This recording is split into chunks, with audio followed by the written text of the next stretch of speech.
You don't understand. We've had a lot of conversations. So now I'm opened up. So here we go. What do we got?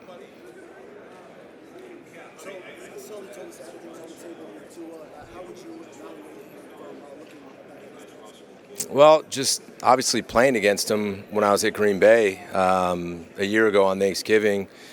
And I thought he was talented, distributed the ball. He was kind of like a point guard, got the ball out quick, made plays with his feet, had a good 2-minute drive, hit Tyreek for a touchdown late. But always been a fan. He's done a lot of really good things in this league. And, he's had a really good career. Coach Jeff Hafley will return in a moment, but I want to make sure you are subscribed to the channel because we have daily Dolphins coverage, boots on the ground at the NFL Combine, so we'll have you covered with all the news and rumors come out of there. But with free agency just around the corner, you don't want to miss a thing because when the Dolphins make signings and news happens, we have you covered. So let's get back to Coach Hafley.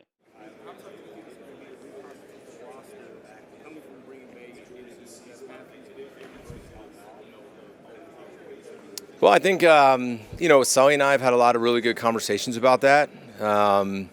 Between free agency, the draft, and the good pieces that we have right now, the whole goal is to build a really strong foundation. And we have a shared vision for that. It's, I've kind of noted that. It's one of the reasons that I wanted to come here with the relationship that I have with him. And in us talking really over the last 2 years of what it will look like.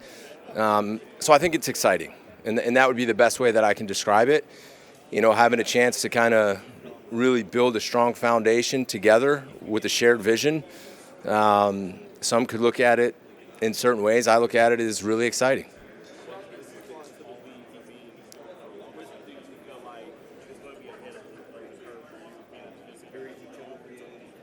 Explain that question a little bit more.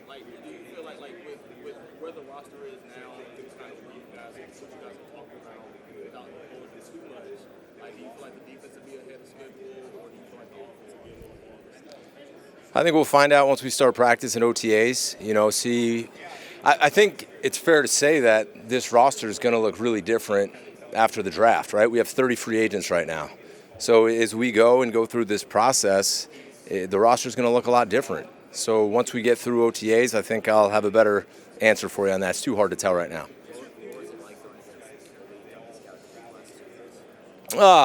Well, obviously he was our scout team quarterback. So, a lot of times he really couldn't do what he does best because I was sitting there telling him, if we were playing a drop back guy and he started scrambling, I'd tell him, hey, you got to stay in the pocket, man. Like, stop scrambling. That's not what we're doing today. And then if we were playing a scramble, he could kind of play his game and do his thing. Obviously him and I have a really good relationship, and he always did a really good job and gave us everything that he had. What's your reflection on or takeaway from a busy cycle? I think you talked to 6 teams heading into the Dolphins. How do you reflect on what you learned from all of that? What was it about Miami that kind of made you case over the last string? Sure. Just really grateful. Obviously, we went right from a playoff game, and then I think I had 6 interviews in 5 days. So it was kind of a blur. It was showing up in my office in Green Bay every day and, sitting in Zooms and answering a lot of questions, meeting a lot of really good people, and just really learning a lot about different organizations, how certain organizations are lined up, what the structure looks like. And then ultimately when I came here and I chose to, really take this in-person one first, a lot of that had to do with alignment. I've been a lot of places and kind of observed what it looked like with the head coach and the GM. And I always said to myself, if I ever get the opportunity to do this in a perfect world, you want to really be in alignment with the GM. And in an even more perfect world, you want to come in at the same time. So John, Eric, and I, really, we share the same vision. And some people think, like, we did this because we're friends. Like, I hate to say we're not friends, but we kind of are. But we've never hung out outside the office. I've never been to his house. We've never went out to dinner. I think it was a mutual working relationship and mutual respect where we could have honest conversations, where he could tell me something about what he thought how we played on defense, and I could honestly tell him if I didn't like a prospect he did. And I think it just brought us closer together, and that was a huge decision for me, as well as ownership. Their vision, my vision, a joint vision there. They made me feel really comfortable, and I really enjoyed the process, and that's why I chose to take this first and ultimately accept the job.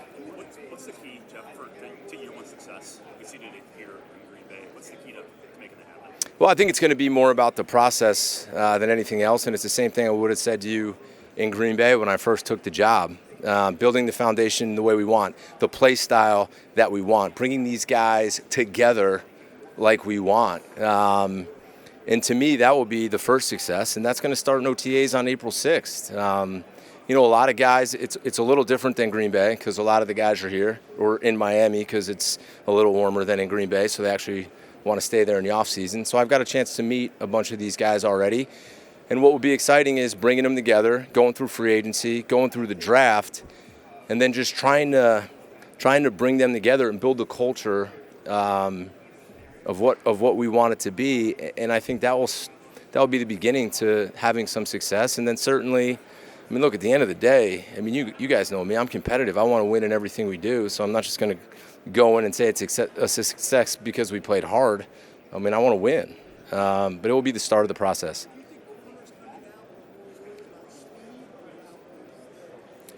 Oh, I think it's both, right? I think there's some really fast players in college football right now, and there's some great route runners. I just think there's a lot more in the NFL because it's the best of the best, right? And there's a lot more route variety, right? In the different routes, the different concepts, the different schemes you're going to get.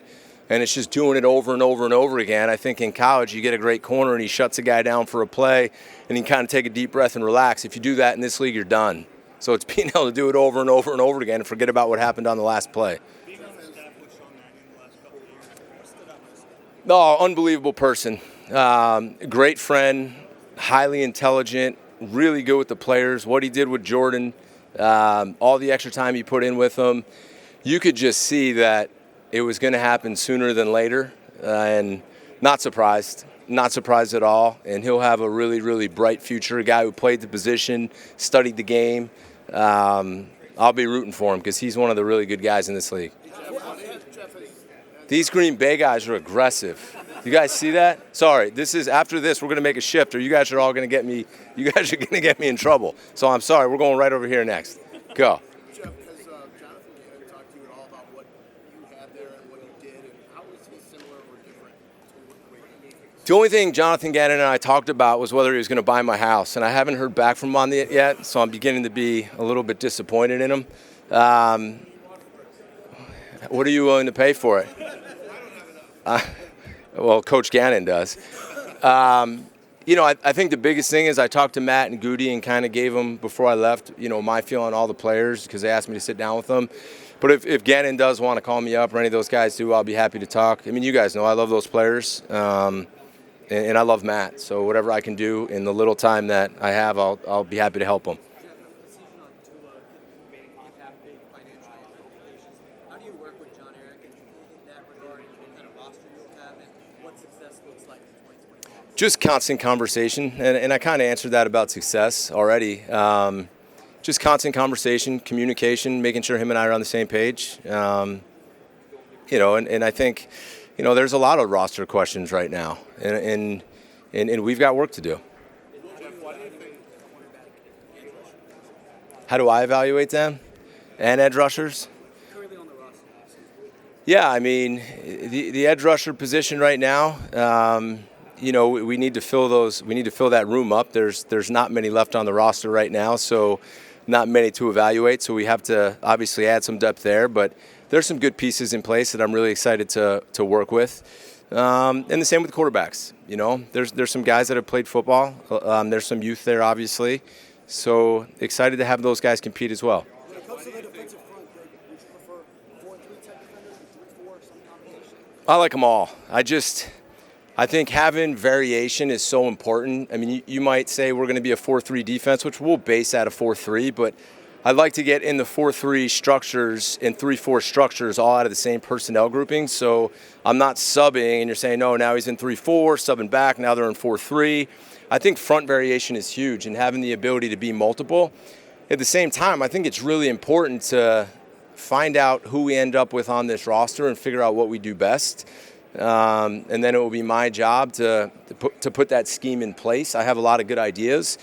But at the same time, even if you look back to my past, in my first year back in the NFL, we played a ton of 3-4 variations with 4 down, and we had different guys in the inside. And then when we made a trade last year, I had to kind of flip it, and then we had some injuries, so I had to flip back. So at the end of the day, we'll do whatever we can to make sure we're playing good defense. Why do you think Larry Johnson has so consistently been able to produce defensive linemen taking the At Ohio State, I just my 1 year with Larry, just a really good technical coach, really demanding with his players, builds great relationships, and he's a great evaluator. I mean, he's recruited some really, really good talent. I mean, even when I was there were some great players, and there will continue to be. And Ryan does such a great job with the evaluation process and then building those guys from the ground up. Larry's a great coach.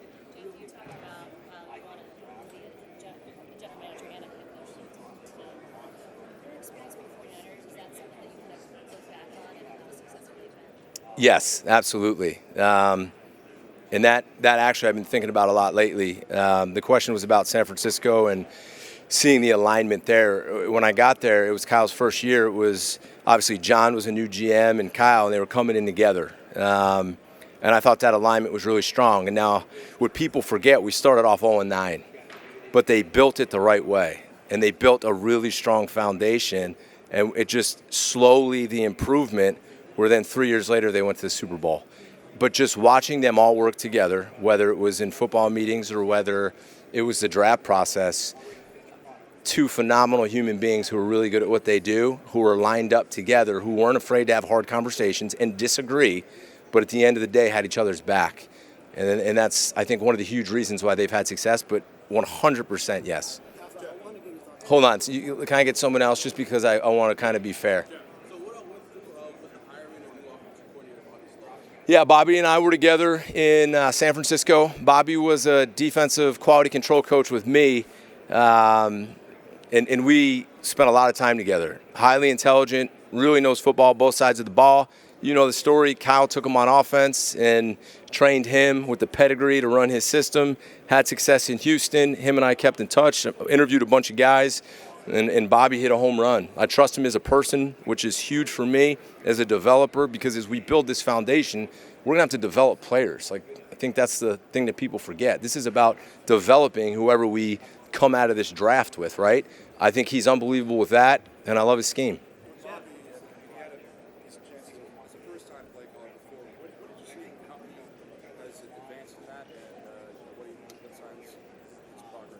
Yeah, he's went through it, just like in anything else. You go through something and you learn from your mistakes or you learn from your successes. And I think, people might point out how it ended with Bobby, but look at the success that he had too. Look at what he did with the quarterback in his first year. I believe he's Rookie of the Year. Look at what he did in the playoffs. And personally, I had to coach against him, so I know exactly what that was like too.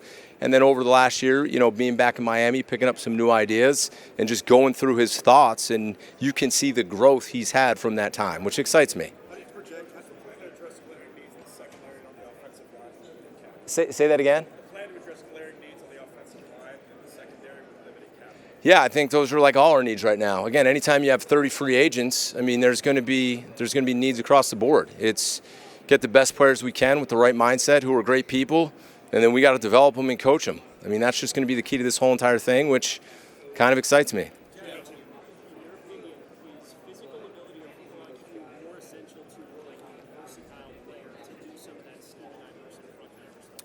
Well, you got to have the physical tools because, I mean, I have the football IQ to do it, but there's no way I could ever play, right? So you got to have, and I'm joking.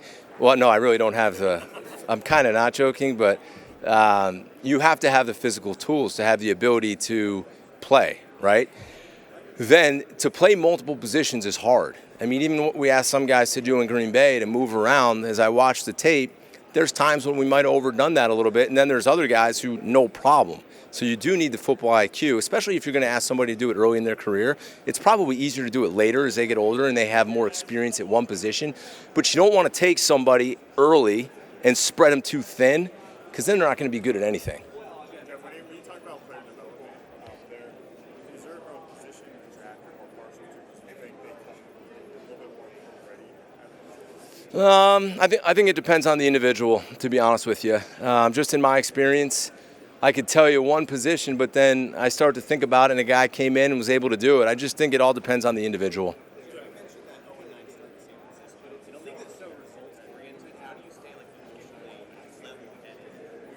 I think you stay level-headed, win or lose.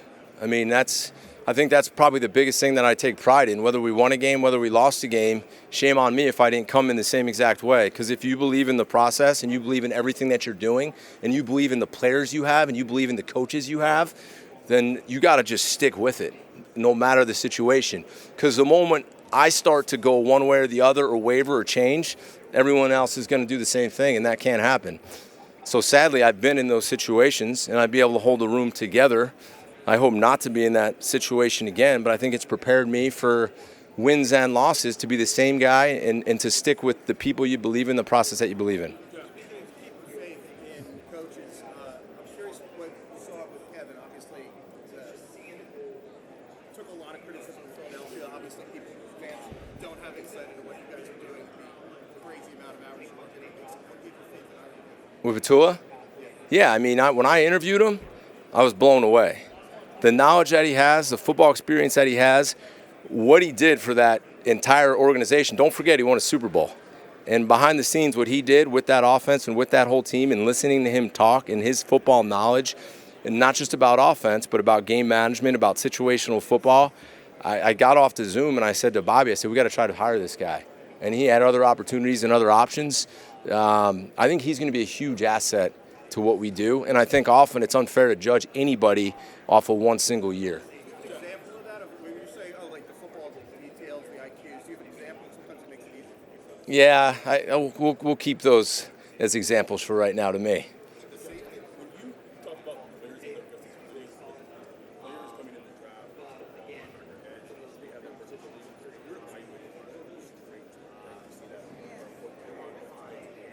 For an edge? Yeah. I mean, certain edge guys, when you watch the film, it starts to me with the ability to rush the passer, right? And then can they play the run? And then what you do, you look at if some of them are bigger, for example, you get a 275 edge rusher that maybe is more of a speed to power guy. Can he go inside and kick in and beat a guard with his quickness, right? Maybe he's not a speed rusher on the outside, but maybe you get him into a passing situation, you can kick him down on the inside. And then it's the same thing for an off-the-ball backer. When you look at an off-the-ball backer, how does he play in space? How does he react to the run? But then is he a guy that you can match up one-on-one with the backs and run through backs and becomes a good blitzer? So I think people make mistakes. They just watch like point of attack film. I think you got to sit back and really watch game tape to see all the different things that they're asked to do.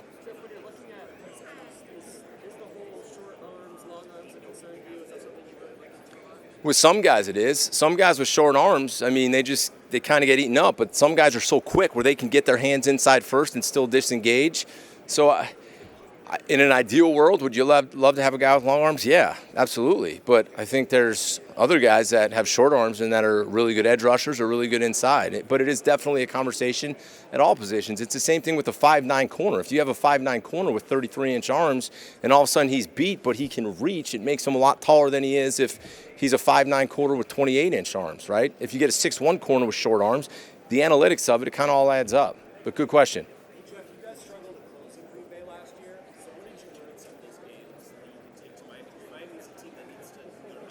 Yeah, I think you can't look at that as being black and white. There's some games where we didn't close, and there's other games where we closed with an interception in the end zone or a 4th-and-1 stop. So I think you got to look game by game and try to figure out why you didn't. You know, was it scheme? Was it putting the players in good positions, bad positions? I think just like anything else, when we study our tape, and right now what we're doing is we're studying the 2 years at Green Bay, the film. It's what did we do well over the 2 years? What didn't we do well? And some of those situations we didn't do well. Some of those situations we're in position to make a play and we didn't make the play. Some of the situations I should have made a better call, right? So you kind of got to look at everything and you got to get better in everything that you do. But win or lose, you got to figure that out on the tape. It ain't just about when you don't make the play at the end of the game. Last question. Like watching game tape and the technique, but with the on-field drills this week, what can you learn about a player from those as far as like speed, maybe reaction time, things like that? Yeah, I think anytime you can get an eval of a player live and you're really down there and you see it, whether it's a DB, for example, and you can see his foot speed, you can see his ability to break and drive. But then I also think sometimes it's bigger than that. It's the guy jumping out first in the drill. It's the guy, got a little bit of edge to him. Is he standing straight up? Is he paying attention? Is he cheering the other guys on? What's his makeup all about? So sometimes you can't see that on the tape, but you can see it when you observe a guy, and you can kind of get a feel for what he's all about. What type of energy does he have? Does he have any leadership ability, right? I think that's kind of what people miss when they say, I'm not going to come out and watch any of this stuff. I'm just going to watch it on tape, because you can't tell that on the tape. So there's nothing better than a live evaluation. All right. Good to see you guys.